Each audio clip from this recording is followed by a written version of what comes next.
Magandang buhay mga kaboy. So, ngayon mga kaboy, review lang po natin yung ating product mga kaboy.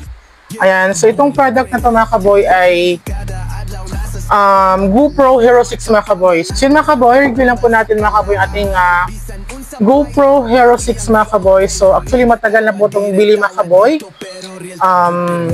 Ngayon ko lang po ito gagawa ng review mga kaboy. So let's start mga kaboy. Ayan, so it's open mga kaboy. Kung gaano kaganda ang GoPro Hero 6 mga kaboy. So ayan. Actually meron po siyang ganito mga kaboy. Tripod po siya. Ayan, small tripod po siya mga kaboy. Ito po yung handle niya sa GoPro mga kaboy. So ito po. Ito po siya mga kaboy. So lagyan lang po natin siya ng battery mga kaboy. Para makita din po ninyo kung gaano siya kaganda mga kaboy. So actually yan. So ito po yung kanyang storage ng battery mga kaboy. Actually dito po i-charge yung kanyang battery mga kaboy. So dito po siya mga kaboy. So ayun. Open lang po natin guys. Wait lang. Okay. So meron po siyang tatlong battery po mga kaboy. So hindi ka na po mawo-worry mga kaboy kung malulobot po yung isa. Kasi po tatlo po siya na battery po sa isang storage ng battery mga kaboy. So yun, lalagay na po natin mga kaboy yung ating battery po.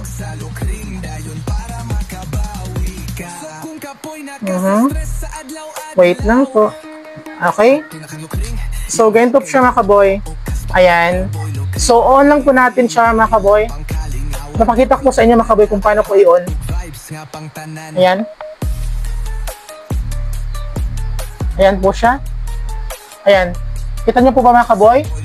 Ayan, na-on na po natin siya mga kaboy. Ayan siya. So, actually, napakaganda po ito mga kaboy na product mga kaboy. Ito po ay GoPro. Yan, GoPro Hero 6 po siya mga kaboy. Sobrang ganda po ng product mga kaboy. Hindi po kayo magsisisi mga kaboy pag ito po yung ginamit po ninyo at ito po yung nabili po ninyo mga kaboy. So, actually, hindi po ito binibenta mga kaboy ha. Nire-review ko lang po mga kaboy kung gaano po kaganda ang ating GoPro Hero 6 mga kaboy. Yun, so lagay lang po natin sa kanyang lagayan mga kaboy kung gaano po siya kaganda. Ayan. Wait lang po. Okay. Ayun.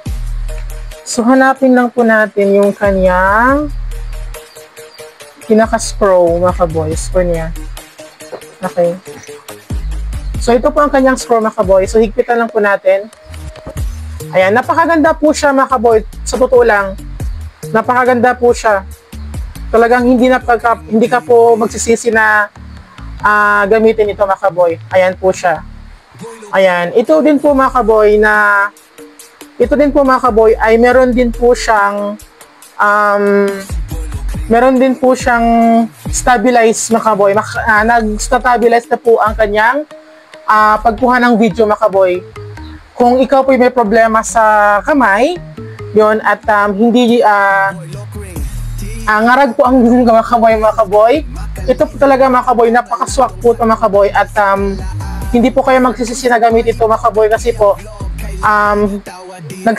nag-stabilize na po ang kanyang pagkukuha ng video mga kaboy. Ayan, sobrang ganda. I-rate ko po ito ay nasa 10/10 po siya mga kaboy. So ito po ang kanyang inclusion mga kaboy. Ito, I don't know kung anong tawag ito, basta ito po siya.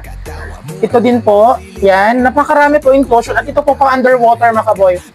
At halimbawa, pag nasa dagat po siya or nasa something na gusto nyo pong maligo sa tubig, so ito po mga kaboy, for water po siya, resistance po mga kaboy. Actually, pwede po siyang mabasa ng tubig ito, pero hindi ko po sinubukan kasi ayaw ko po talaga na, alam mo na, baka yun. So maganda po siya, actually pwede po siya pang tubig mga kaboy kahit wala po nito. Actually maganda po siya talaga mga kaboy. So ito po, meron din po siyang parang case po siya na garterized mga kaboy ito. And ito din po siya, for water po siya, frame po siya mga kaboy, parang lens na ikakabit po siya dito mga kaboy. So dito po siya ikakabit. Ayan. Dito po siya ikakabit mga kaboy. Ito, dito po siya. At pwede po siya dito mga kaboy. Sa likod. Ayan. Pwede din po siya dito. Dito mga kaboy. So, ayan. Talagang napakaganda mga kaboy kasi po, ang kagandahan po nito, safe na safe po ang yung GoPro mga kaboy. Dahil po meron po siyang case na kasama.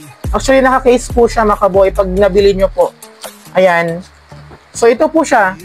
Pag gusto nyo lang pong kunin at isauli sa kanyang tamang lagayan, mga kaboy, ayan po siya. Ganito lang po siya kadali mga kaboy. Ayan. Lagyan nyo lang po siya dito. Ayan, ganyan. Ganyan lang po siya. Ayan po. So, ganyan lang siya kadali mga kaboy. So, ganun po siya. Maganda po talaga siya mga kaboy. At ito din, meron din po siyang selfie stick, mga kaboy. So, yun lang po mga kaboy. Thank you so much and God bless. Rate ko po nito mga kaboy. Nasa 10/10 po siya mga kaboy. Thank you so much and God bless. Then, please don't forget to subscribe.